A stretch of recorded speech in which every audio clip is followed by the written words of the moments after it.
Hi, everybody. I think we're just going to get started. I'm emergency sessions here. My name is David Lindlbauer from Carnegie Mellon University. We're in Embodiment 3 Multimodal. It's an exciting session with 4 papers. One of them is remote. We're going to wing this session.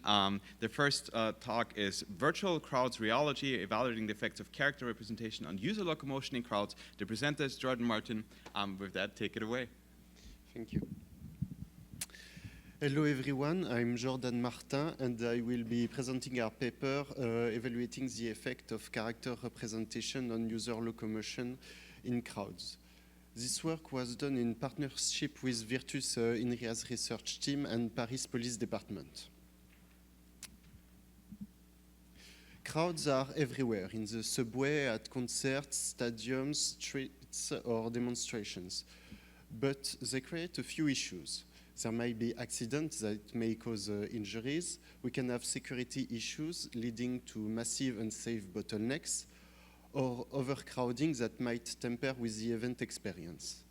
To anticipate these issues, simulation has become a very powerful tool. Many software and paradigms emerged, but they are not perfect and need new knowledge, better parameters, and data sets. That is why we collect data, to better understand and predict crowd behavior. The first idea to collect data is obviously real acquisition. We can just passively put a camera somewhere. It's great because we can see natural behaviors, but post-treatments are heavy, and due to a lack of information on the crowd, some result might not be interpretable. To be more proactive, we want to trigger phenomenon. So we conduct lab experiment. It requires many participants simultaneously, around 80 participants, with all the scheduling problems. And it's hard to change scenario to test a whole set of parameters with the same participants. So how can we get more control environment with fewer people and easily change experimental conditions? An XR experiment consists in diving a participant into a simulation to control his perception and analyze his behavior. We can easily equip a few participants with everything we want, eye tracking, full body motion capture, heart rate, sudation, and so on. Because of its good properties to study crowd, XR has been used to study a number of situations of interest that would be difficult to study in reality. Bruno has studied interaction between individuals and group of people. He was interested in how we navigate around or through a group of people. Rios has studied the influence of the environment and herding effects in a large train station. If you are not familiar with crowd behavior, herding is the fact that we tend to follow other people's behaviors. XR is great to study those complex situations, but may introduce a number of biases that other work explored more carefully. Both Berton and Yoon explored, for instance, the effect of haptic rendering during navigation in crowds, but nobody explored the effect of whole crowd appearance, though it has been studied on one-on-one avoidance interaction by Nelson. XR is creating a whole new opportunities for crowd experiment. However, validating that XR is usable to study human behavior is key for consistent results. Current experiments on crowds are rather small and sparse to avoid interactions. It limits the possibility to study it as a crowd with traffic metrics such as the speed density relation. We need bigger and denser crowds in XR to study them, but it obviously leads to performance issues that may be solved by deteriorating the 3D rendering. But how would this impact the collected data? In this study, our research question addresses how the character rendering of a virtual crowd might influence participant behavior in VR. For this, we equipped a participant with a wide field of view headset and a motion capture suit. Participants were trapped in a virtual circular corridor and had to move forward while avoiding the different obstacles that appeared.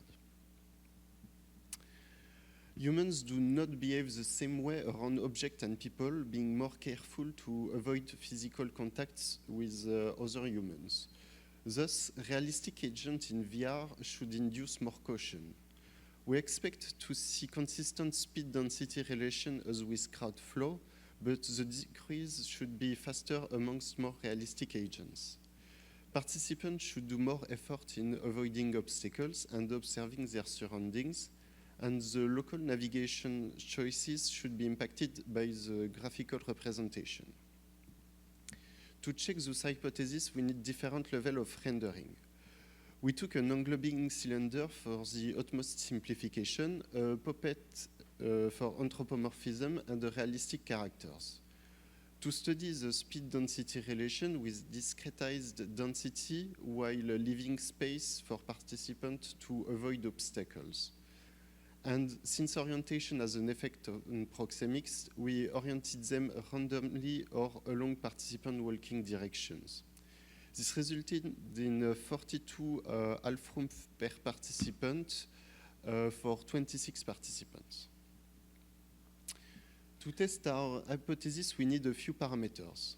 For the local density, it's a number of people on a surface.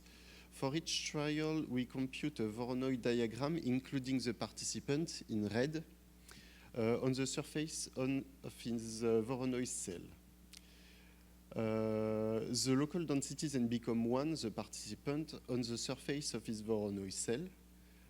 For the effort to avoid contact, we use the shoulder angle when participants are doing the most effort.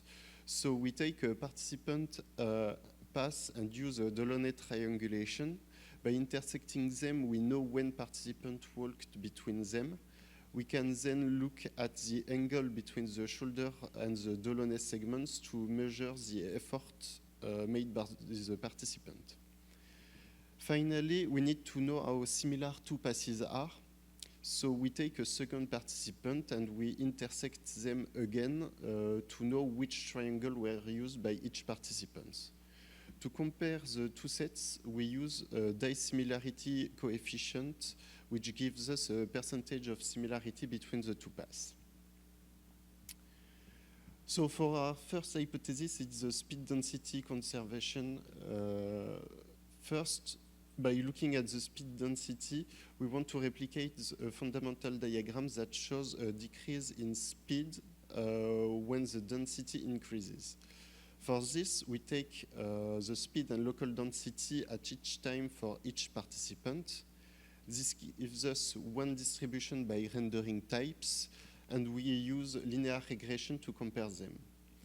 It appears that the realism impacts the slope, but only for the cylinder-shaped distribution. This result suggests that anthropomorphic model is enough to keep a similar speed-density relation. The rendering doesn't affect the walking speed for anthropomorphic models, but does it impact the effort the participant put in avoiding obstacles? To test this, we look at the angle formed at the narrowest passages between the participant and the Delaunay segments. When we compare the distribution, we find again that only cylinders rendering are statistically different.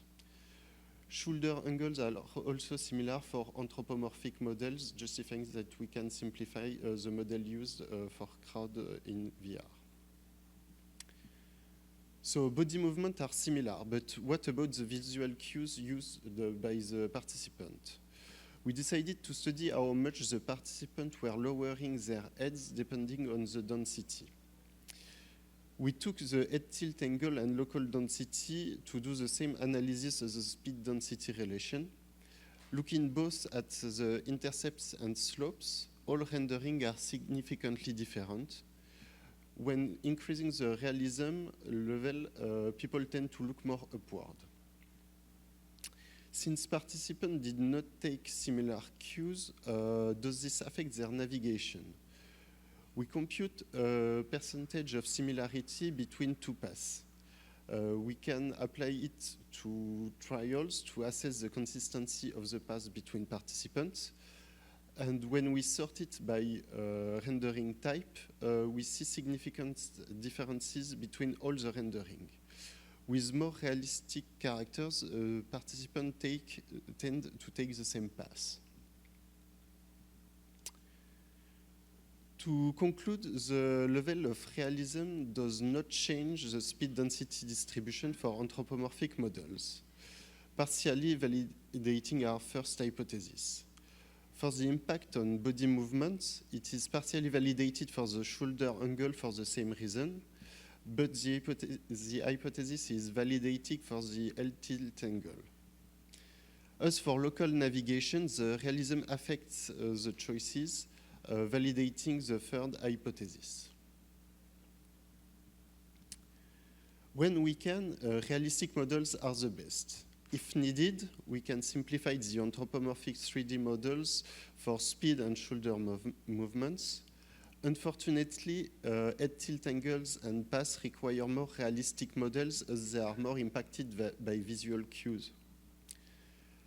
Since visual information are key, future work will focus on visual interactions by collecting eye tracking, focusing on participants' height, environmental condition, and visual density analysis.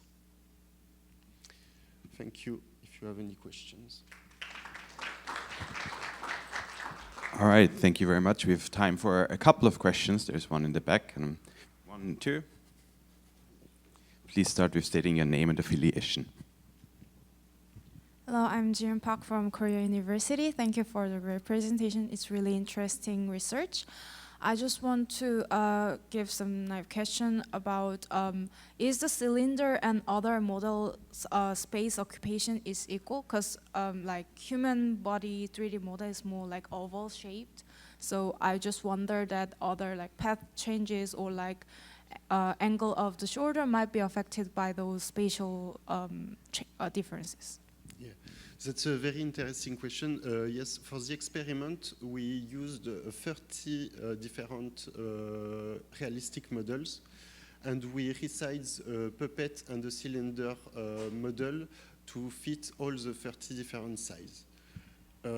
So we have only maybe a bias in the cylinder-shaped model because we decided to use an englobing cylinder, which may not be the best idea. Maybe we fitted with the feet, for example, and the shoulder angle, but maybe we should have cut the feet to get more fitting data with the other two models.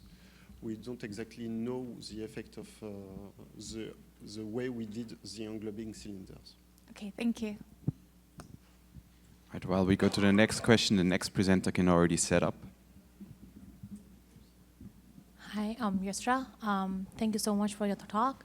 My question is how error tolerant this technique is. If one of the metric, like one of the 3 metric is not working properly, how error tolerant this technique is?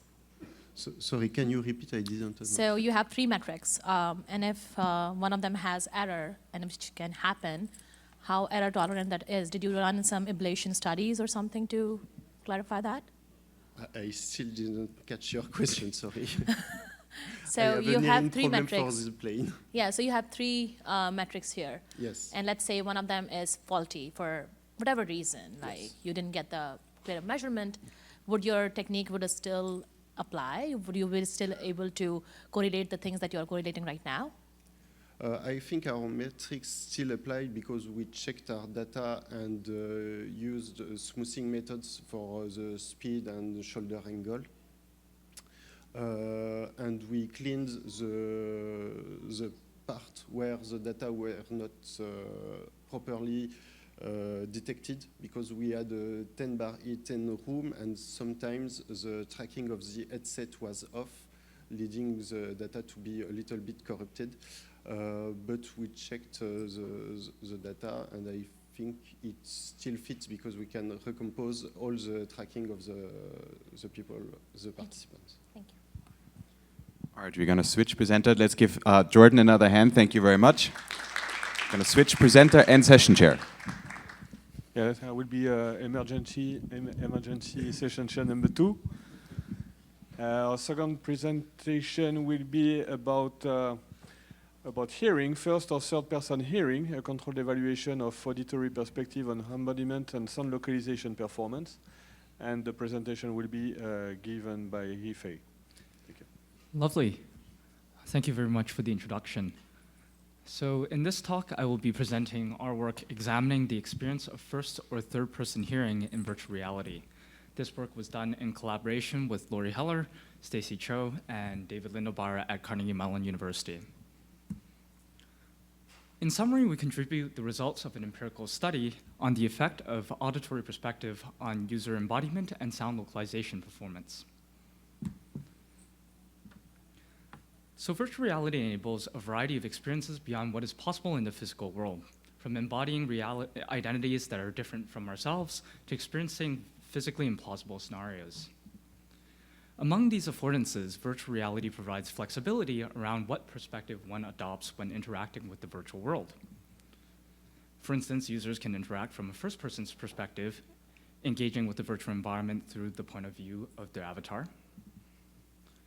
Alternatively, users can also interact from a third-person perspective, where they would instead engage with the virtual world through an avatar controlled from the point of view of an external observer, like the fox character you see here in Lucky's Tale. Interactions from both the first and third-person perspectives have been investigated extensively in prior work. They offer different affordances, such as greater immersion in the first-person condition, and improved situational awareness in third-person interactions. However, prior work has almost exclusively focused on first or third-person experiences of visual or visual tactile cues, notably neglecting the auditory sense or a sense of hearing.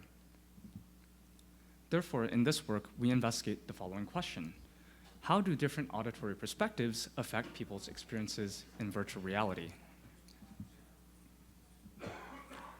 So consider the scenario of controlling an avatar from a third-person visual perspective, which we've labeled here as the observer.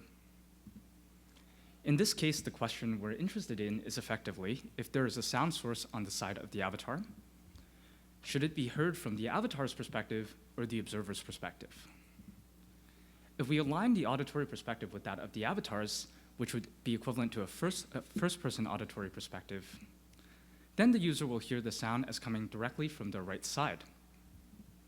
However, if we instead align the auditory perspective with that of the observer, which would be equivalent to a third-person auditory perspective, then the user will hear the sound source as coming from slightly in front of them.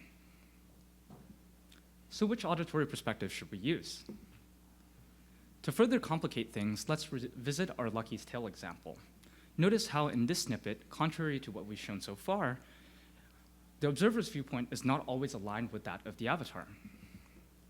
Instead, we, the observer, may end up viewing and controlling the avatar from an angle. In other words, there may be a rotational misalignment between the avatar and the observer. In this case, if there was a sound within the environment, how it will be perceived will further differ depending on which auditory perspective we adopt. So to summarize, our work addresses the following research questions. First, how does the user's auditory perspective in virtual reality influence their sense of embodiment and ability to localize sounds? Second, how are these effects mediated by the rotational misalignment between the avatar and the observer's perspectives?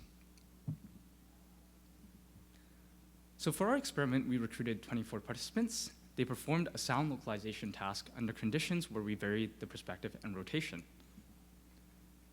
In the sound localization task, participants were first visually exposed to 2 speaker locations. One of the speakers would emit a short burst of white noise. And participants were then tasked with identifying which speaker produced the sound as rapidly and accurately as possible. Participants indicated which speaker produced the sound by extending their arms.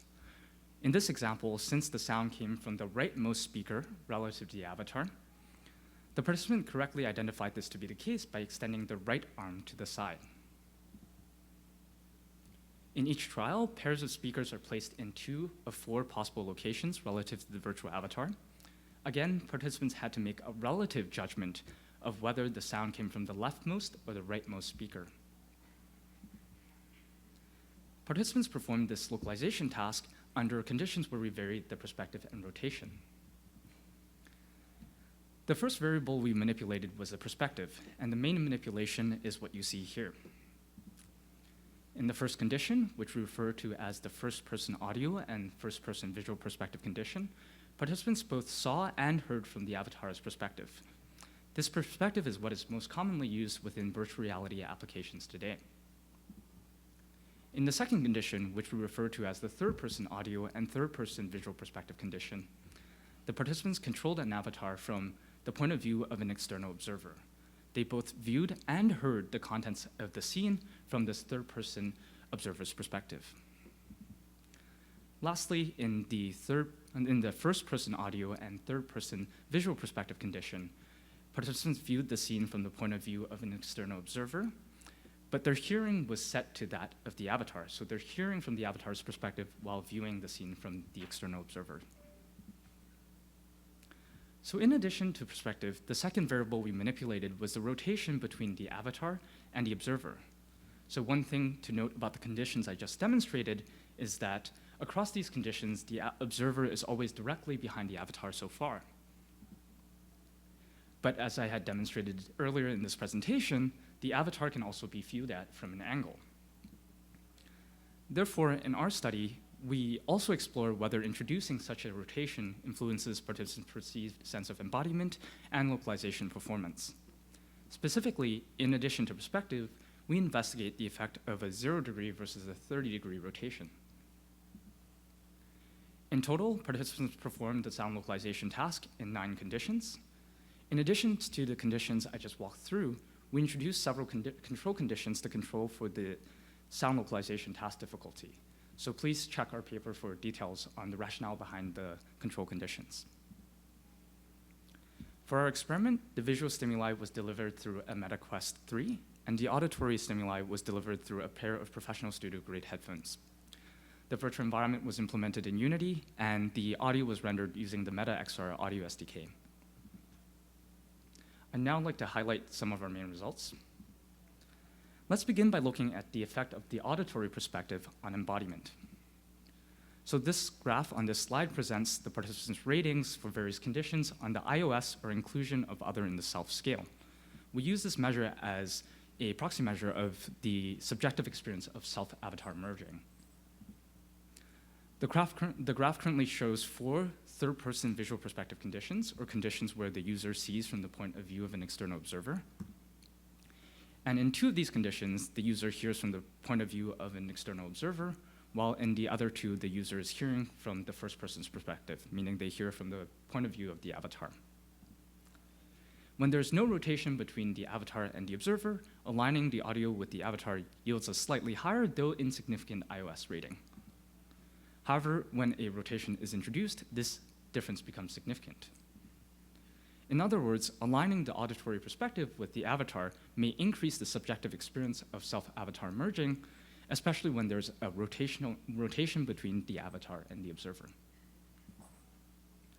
We observe a similar trend in the ratings for agency.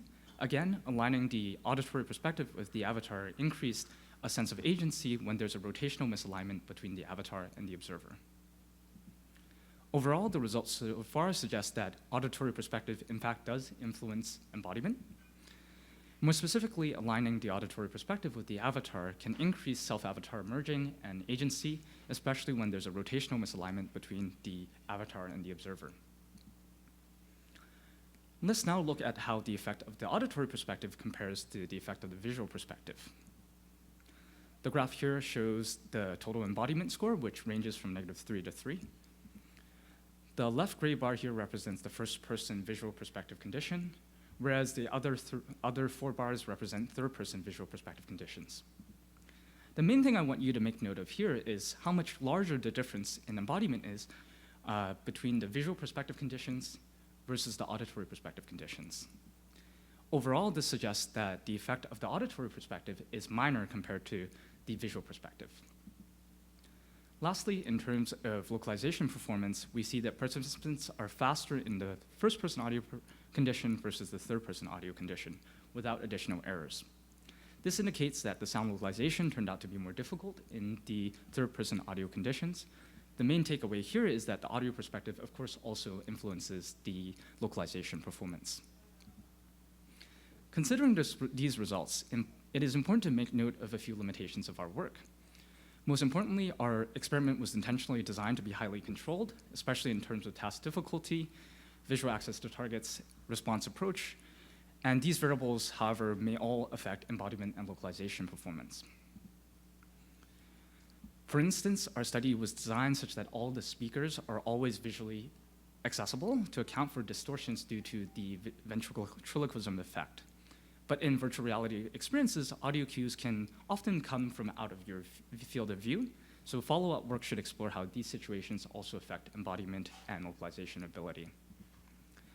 Similarly, participants' movements were only restricted to arm extensions.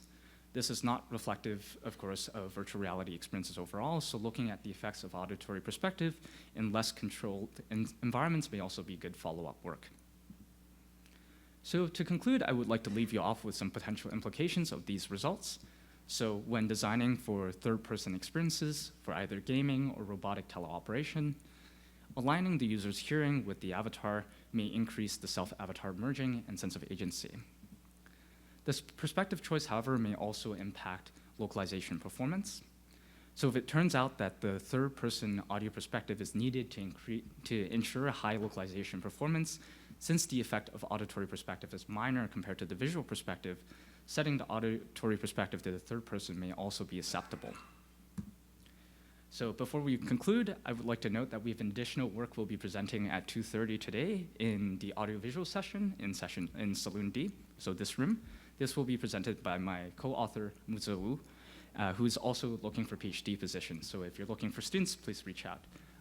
And with that, I'd like to open the floor for questions.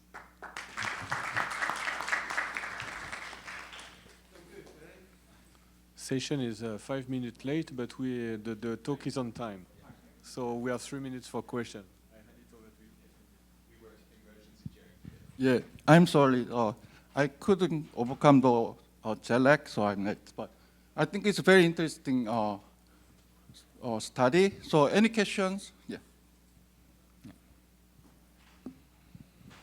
Hi, great work. Just a question about, so this time you guys have looked into where the perspective is. Mm-hmm. Did you think about like the sound quality, like pitch or volume? Would that affect this embodiment, or like would it shrink the difference between the third person and first person perspective? That's a great question. So what we used here was just a short burst of white noise, and that's just in line with a lot of audio perception experiments in the past. So I think opening it up to different pitches and different sounds, different environments, I think that could make for really wonderful future work. So definitely would like to look into that in the future. Yep. Okay, thank you. Any other question?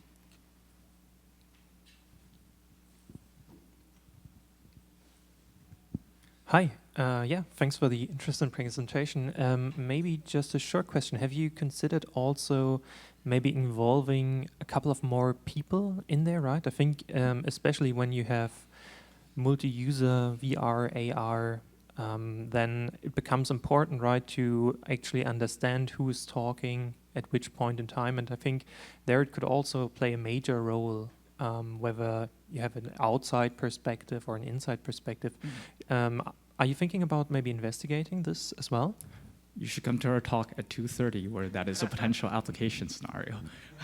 But I guess the more serious answer is that, yeah, I think that's right now we have two speakers. They're identical. They don't have any identity to it as well. So thinking about, if I know what someone sounds like, what could that potentially do? There's, it's a huge bag of questions you could potentially poke into a bit further.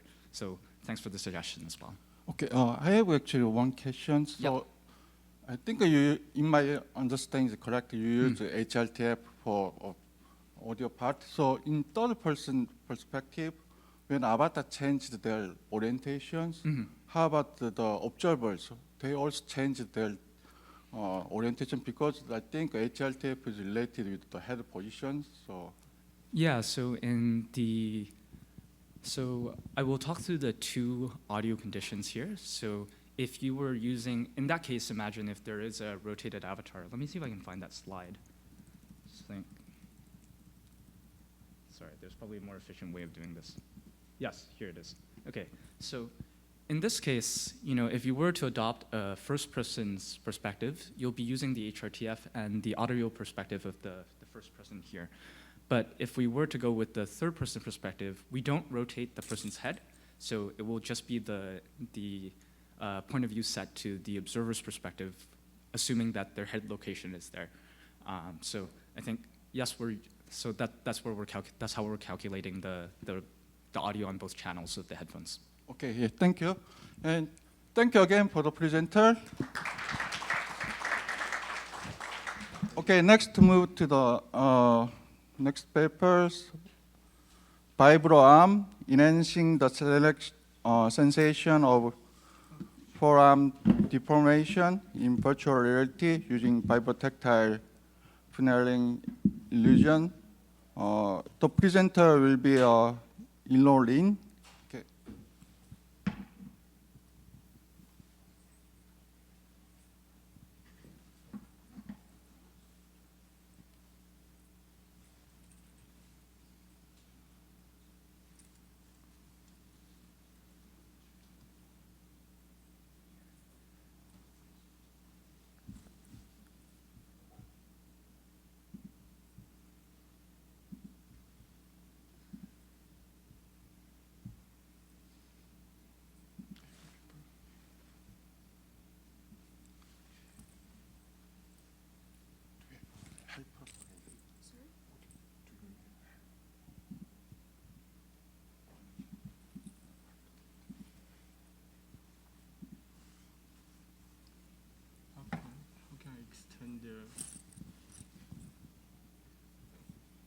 Extend the screen if you click.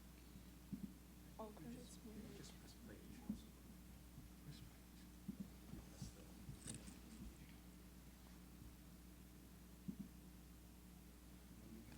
Oh, yeah, it works. Okay, thank you. My name is Yilong and I am a master student from the School of Design at Sussex. I'm excited to present our work today. VibroArm enhance the sensation of forearm deformation in virtual reality using the Vibrotactile funneling illusions. This paper collaborates with researchers Tianze, Yingjie, Chang from the Sussex and Professor Dangxiao Wang from the Beihang University. And this paper under the guidance of Professor Hoyet.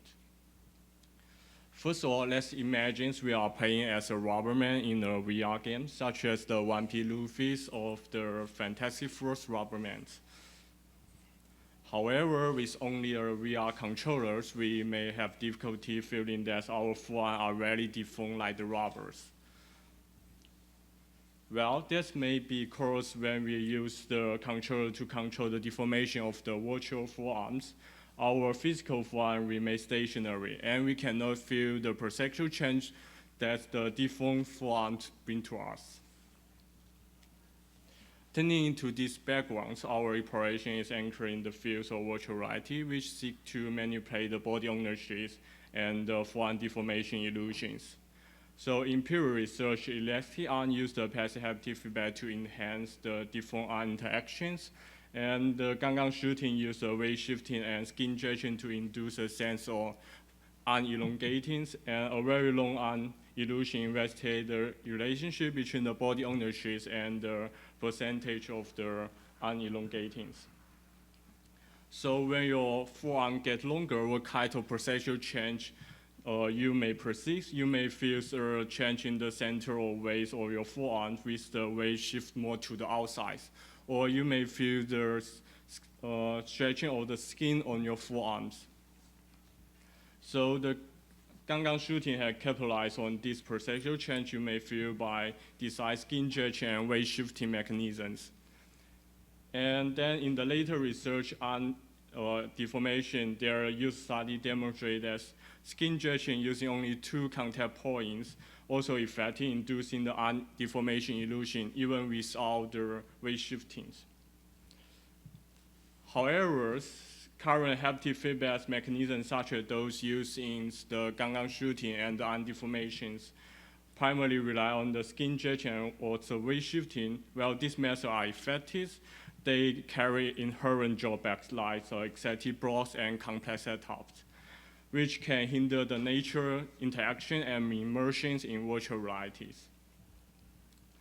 Inspired by undeformation, the undeformation illusion could induce by making the user feel two contact points in moving across the forearm skins, which also can be done using the Vibrotactile funneling illusion, as the right figure shows. So it can create the illusion that a virtual vibration point is moving across your forearms using only a fused vibration actuator fixed on your forearm skins. So based on this, we developed the VibroArms, which depart from period haptics feedback by employing Vibrotactile funneling illusion. This approach allows us to create a lightweight, compact device that can reduce the user burden and enhance the realism of the forearm deformation illusion in VR. So we apply 16 linear resonant actuators to the forearm to induce the Vibrotactile funneling illusion on the whole forearm skins. The distance between the two actuators is referred to the normal human forearm length, and the previous research on the Vibrotactile funneling illusions on the forearms. So in our work, if the virtual stimulator is located horizontally or vertically in the middle line between the two actuators in the forearm direction, the two actuators will vibrate to produce the illusion. If not, the four nearest actuator will vibrate simultaneously to produce this. So, and we use the following formula to calculate the corresponding vibration strength of each actuator referred to the previous research. So using the VibroArm device, we conduct 3 user studies to assess the perception of vibration patterns and the effectiveness of these patterns in enhancing the forearm deformation illusions and the overall impacts on the realism and enjoyment in VR applications. So firstly, to design the vibration pattern for forearm deformations, we conduct a first user study to understand the performance of user perceptions when they recognize the Vibrotactile funneling illusions. So this participant test is to differentiate different size and movement direction or sitting vibration patterns. So as shown in the right figures, the virtual vibration pattern will appear on A sides and 2 different moving directions, one from the elbow to the wrist and one from the wrist to the elbows. So each pattern will repeat 4 times. And the data results show that participants could successfully perceive each vibration pattern size and movement directions with a range recognition rate of 87%. And there's no significant difference between these 16 patterns. So this means we can use this 16 vibration pattern to design the patterns that enhance the forearm deformations illusion. So building on the results of the first study, we then implement with various vibration actuator configurations. We aim to strengthen the user sense of their virtual forearms as part of their bodies when implement the illusions. So we decide a different vibration pattern for each forearm deformation illusion. Each vibration pattern involves different number and position of vibration actuators. The direction of actuator vibrate is related to the tendency of the forearm deformations.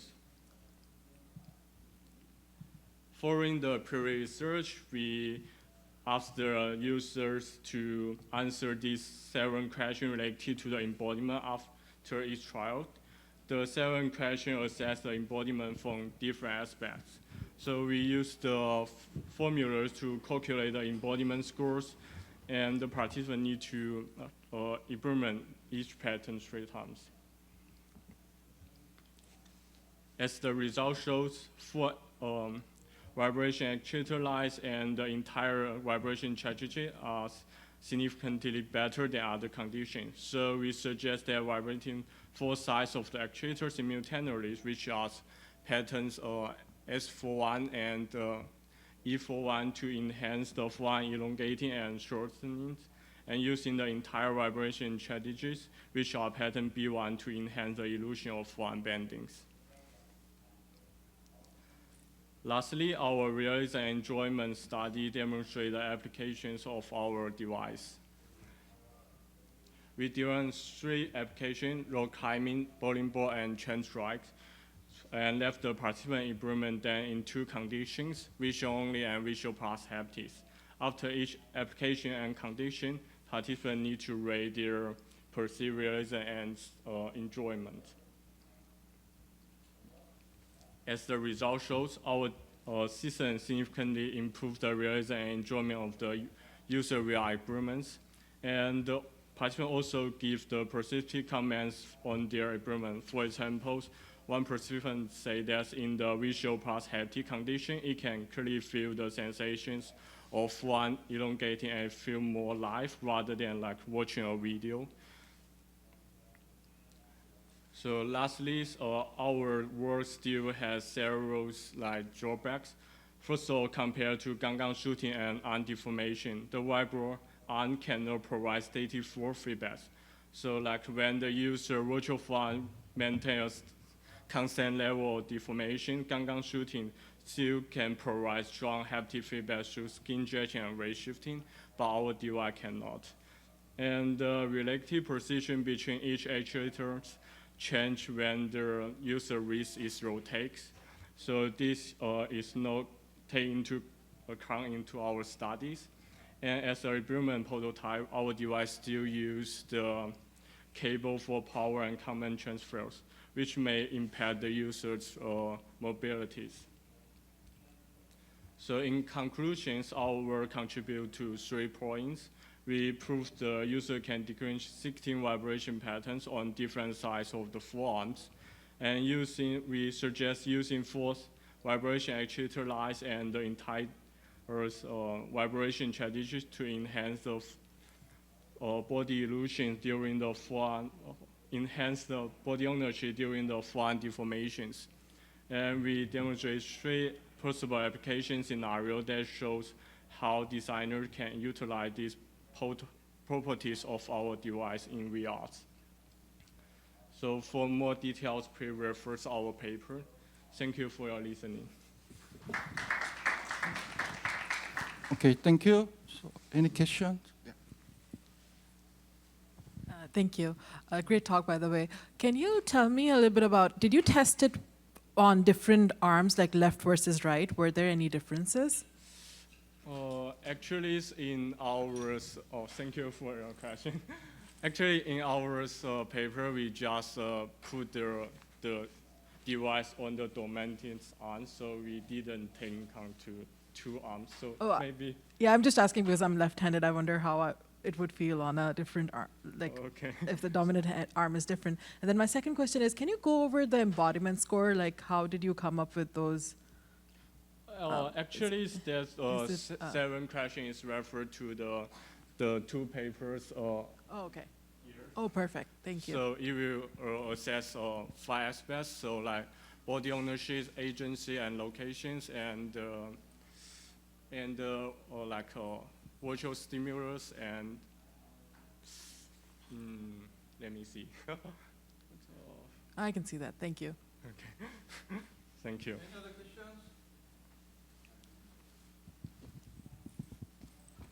Hi, thank you very much. Great presentation.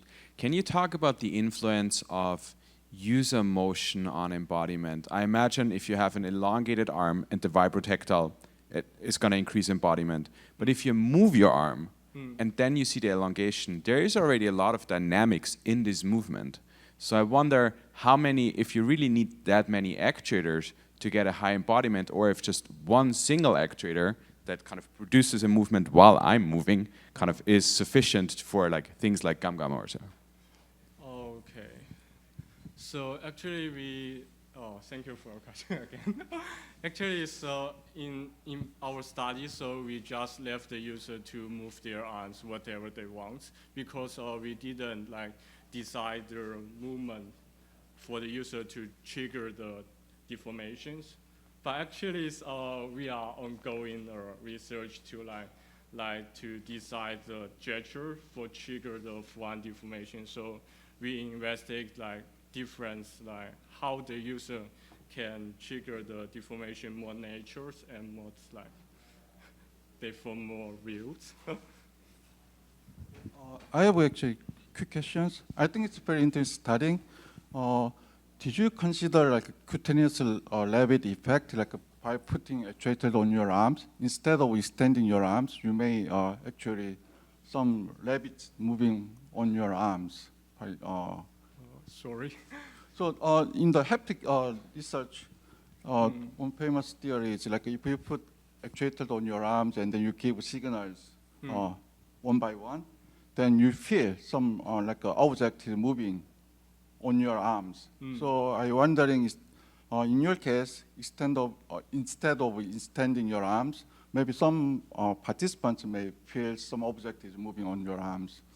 So I think that's also when you combine the the VR, so there will be a visual stimulus make you feel your virtual forearm arms extends rather than moving objects on your forearms. So that's the visual also enhance the embodiments. Okay. Thank you for present again. So our last presentation is online.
Hello.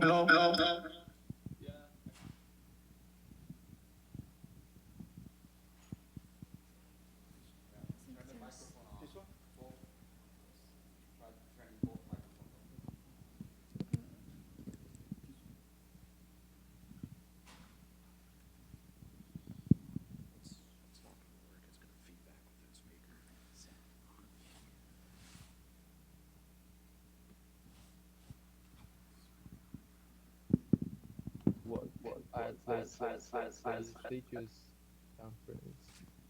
And today I will be discussing our research titled Expression 3D Facial Animation Generation based on local to global latent diffusion. This work delves into the field of speech-driven 3D facial animation for virtual reality. Juan, can you start again?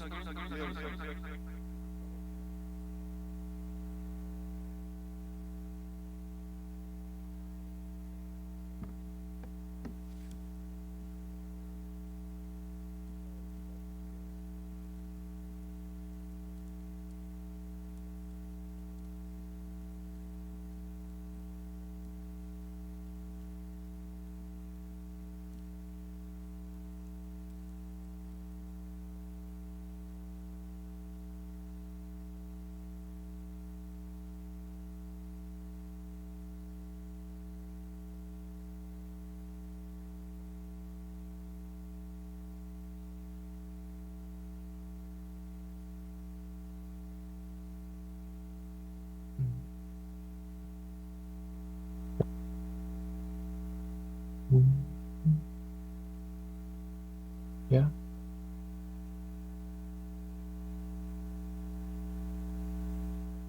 Hmm. How many million?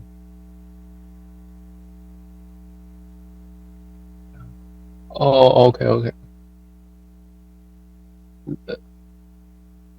Oh, okay, okay. Let's begin. Oh, sorry. Let's from the beginning. Good morning. It's a great honor to present our work, and our work's title is Expressive 3D Visual Animation Generation based on local to global latent diffusion. And this work delves into the field of speech-driven 3D visual animation for virtual reality. And my report according to this four-part series. Let's begin with the introduction. In this research, we tackle the challenge of speech-driven emotional 3D visual animation, a topic that has been largely underexploited. This issue is critical as most of previous approaches have focused on non-emotional 3D visual animation, overlooking the impact of emotion on facial expressions. This is an essential element for achieving realism. Our work introduces a novel generative network designed specifically for 3D visual animation, with the goal of using speech to drive emotional expressions, just like this.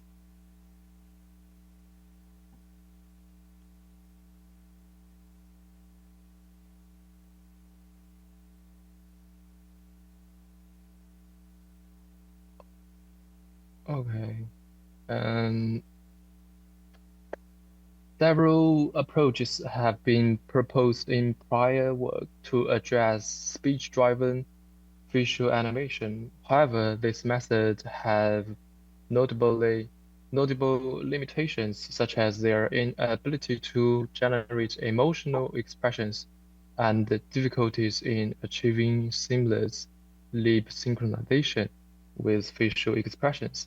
But our method overcomes both of these challenges. And now let's look at our pipeline. Our approach can be divided into two stages. The first one is a emotion-centered VQVE. We call it EVQVE, and the second one is attention-based latent diffusion model. In the first stage, we first introduce emotion label in the VQVE to encode different facial animations into latent space and discretize this latent code with a codebook to obtain the features and finally reconstruct the result facial animation.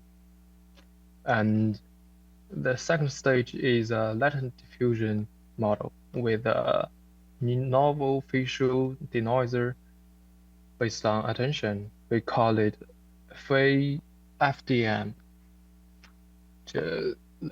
Here, that utilize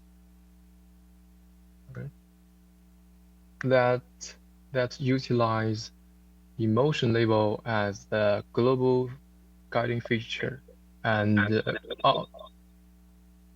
audio as a local guiding feature. And the former is responsible for the overall facial expression, and the latter is for the lip synchronization. And let's say we employ FDM based denoiser on LDM to integrate audio with the emotion label and through codebook to get emotional result. And we conducted a number of experiments to validate the performance. Here we use 4 datasets, the most prominent of which is the 3D MAD dataset. It reconstructed from MAD dataset using a MoCA. And we also use the other 3 datasets, the BV and VOCA are expressionless datasets, and we mainly use them to test the generation of non-expressive 3D facial animation. And this reference dataset was not in our training sequence, so we only used to test. In the quantitative evaluation, we use 4 metrics.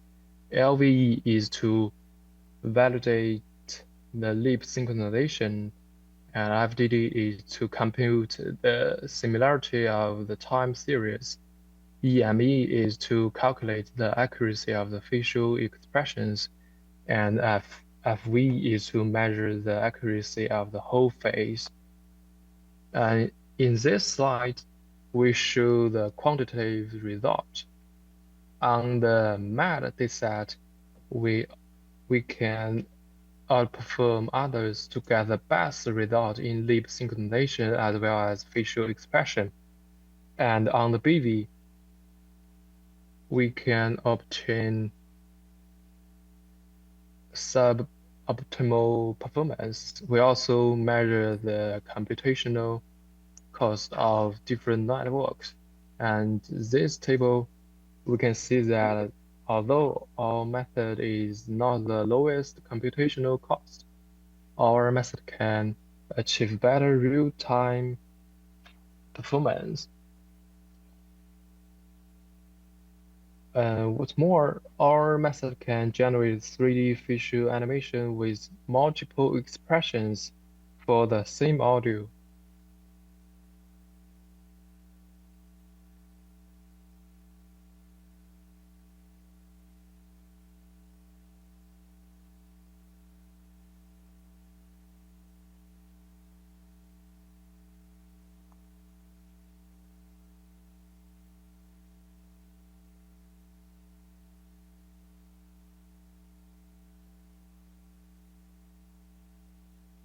Okay, and then we choose the visual comparison on 3D MAD dataset.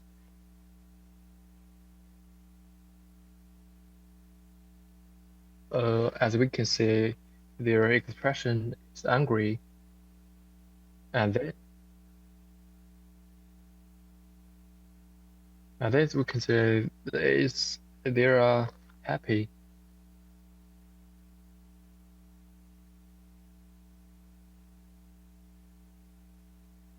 And this is the result on the reference.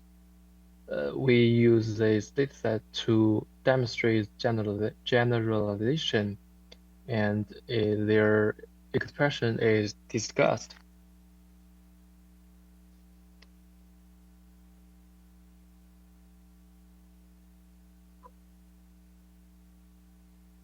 And this is on non-expressive BV dataset. And this is on vocal dataset.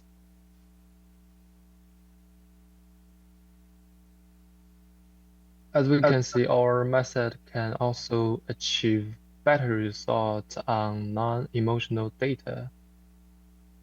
And while previous evaluations have been tested on this public dataset, it do not reflect true performance in real data. So we also tested in the wild audio.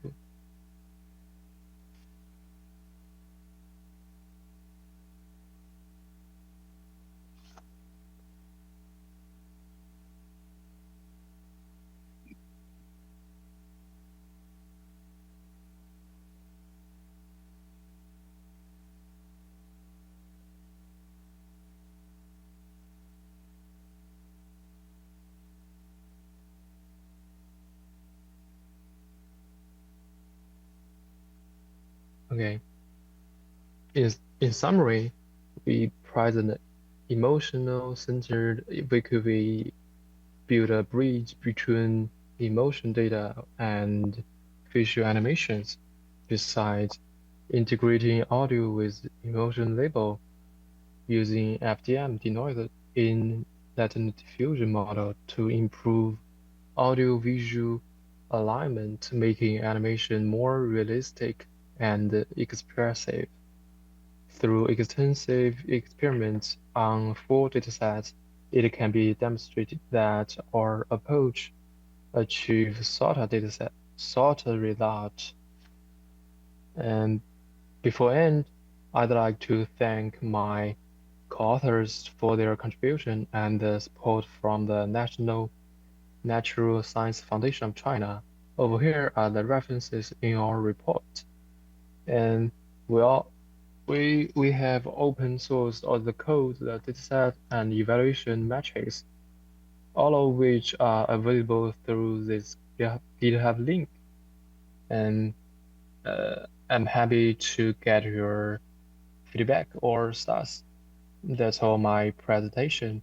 Thank you for your listening.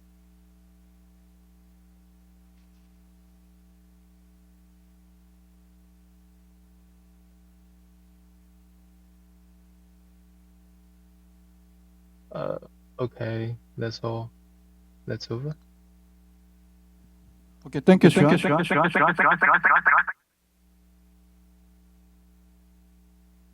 Any questions?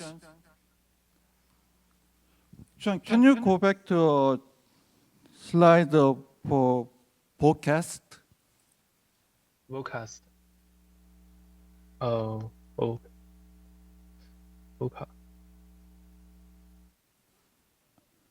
Yeah. So, yeah, I'm not familiar with the facial expressions, but did you consider like the eye expressions? Because sometimes say when you see people's eye, you can see their mind, but I don't know how the eye expressions change a lot to express their emotions. So can you explain about the result for this one a little more? Oh, okay. I play again.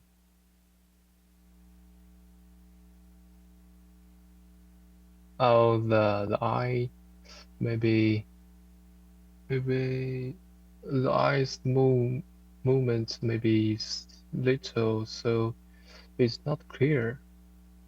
But, sorry.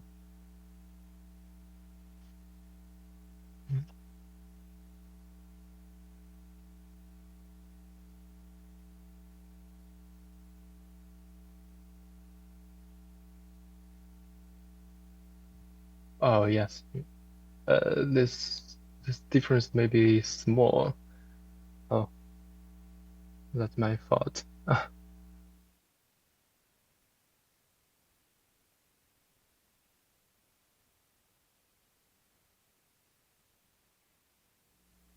Oh,